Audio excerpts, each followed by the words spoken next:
Doctor, me gustaría que hablemos primero de Brasil. En su opinión, ¿cuáles son los retos y las oportunidades más relevantes de ganar Jair Bolsonaro la presidencia de la nación sudamericana? Bueno, hay que ver la situación política del Brasil para eso.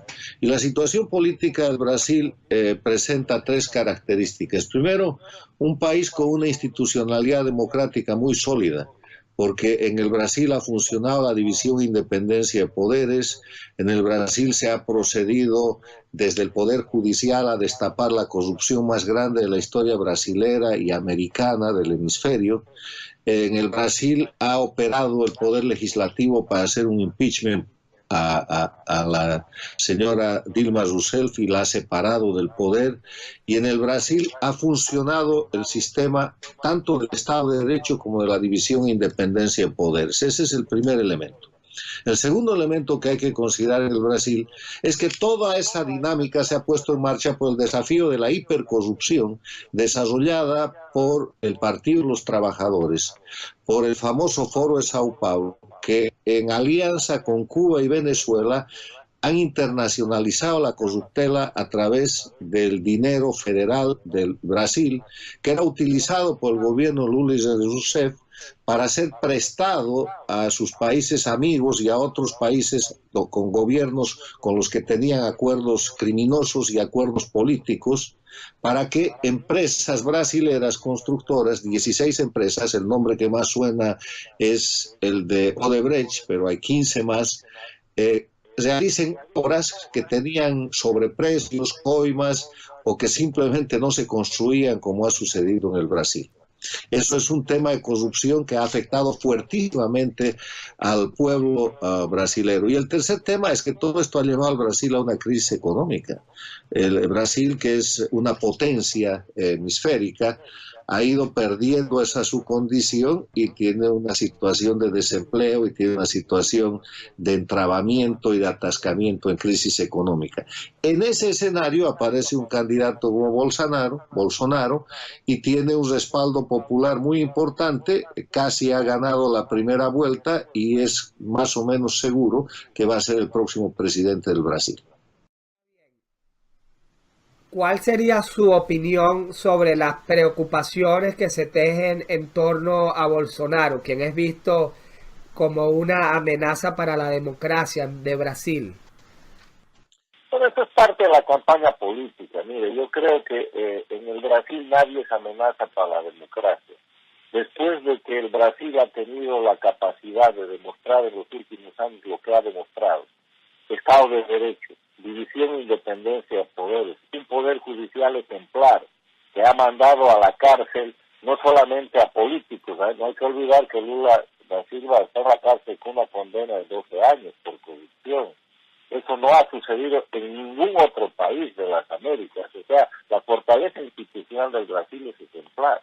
Y en esa dinámica, llegue el presidente que llegue, en este caso Bolsonaro, no va a poder modificar la institucionalidad. No va a suceder lo que ha pasado en Venezuela, en Ecuador con Correa, en Bolivia con Evo Morales, en Nicaragua con los Ortega, que han modificado la institucionalidad democrática para perpetuarse eternamente en el poder, porque además la división e independencia de poderes y el equilibrio de poderes funciona en el Brasil con un sistema de partidos políticos que hace que el poder legislativo sea muy plural y que sea además necesaria una política de pacto. Otro elemento importante para el Brasil es que es un Estado federal, o sea, no hay amenaza a la democracia brasilera. Yo creo que más bien el Brasil está saliendo de una triste noche de deterioro de la democracia llevada por esta gente que se llama socialista, que le gusta llamarse socialismo del siglo XXI por el Foro de Sao Paulo, por el Partido de los Trabajadores, que son miembros de una organización de crimen organizado que ha salido de las esferas de la política y que ha ensuciado la política, ha ensuciado la democracia y ha ensuciado al Brasil. Y el pueblo brasilero se da cuenta de eso y el resultado está en las urnas. Mire, la sola señal de la llegada de Bolsonaro al poder aterroriza a los dictadores del castrochavista, que están ubicados a 4 dictaduras: Cuba, Venezuela, Bolivia y Nicaragua. ¿Por qué los aterroriza? Primero porque en el tema económico el Brasil, después de Venezuela, se convirtió y es hoy día el sostén más importante económico de la dictadura castrista en Cuba. A través del sistema de más médicos, que es un sistema de médicos esclavos, con intermediación vergonzosa de la Organización Panamericana de la Salud, esclavizan médicos cubanos que trabajan en el Brasil y el 90% del salario de esa gente lo recibe la dictadura cubana.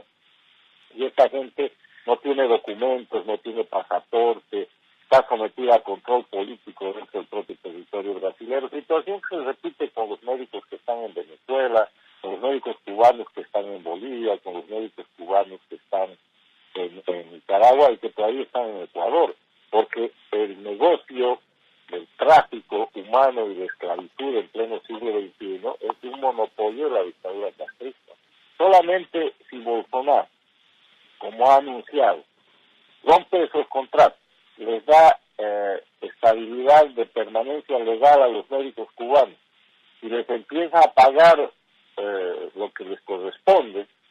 Primero, el pueblo brasileño sigue teniendo el mismo servicio de salud, pero la dictadura castrista pierde aproximadamente un tercio de su Producto Interno Bruto. Esa es la dimensión del crimen de comercio. Además de eso, respecto a Venezuela, una actitud no violenta, una actitud diplomática firme, una actitud seria respecto a lo que es esa dictadura que tiene una frontera tan importante con el Brasil. Obviamente que cambia las cosas, porque tendríamos a Venezuela una dictadura aislada y atrapada entre la Colombia democrática, el Brasil democrático, que ha de dejar de hacerle el juego que le hizo de complicidad de Lula y Rousseff con el Partido de los Trabajadores, y los otros vecinos como Panamá también en contra de esa dictadura.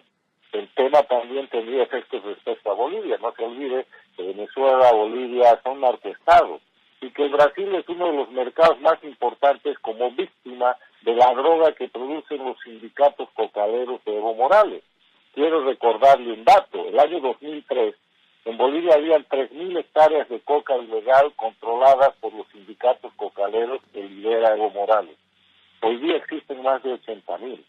Y los sindicatos cocaleros, de producir hoja de coca, que es la materia prima para la cocaína, han pasado a integrar el circuito y a producir la pasta base de cocaína.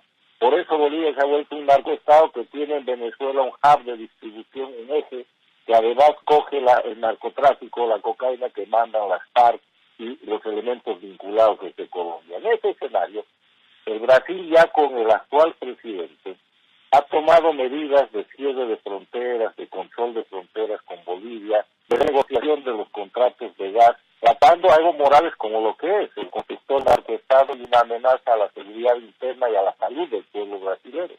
Con Bolsonaro esto va a ser mucho más firme y va a tener usted un cambio de política. Claro que toda la gente que está en el crimen organizado transnacional y que sostiene las dictaduras de Cuba, Venezuela, Bolivia y Nicaragua, tienen que estar aterrorizados por la llegada de Bolsonaro al poder, tanto que tratan de subirle sus negativos, de pintar el diablo en la pared, y además han tratado hasta de asesinarlo.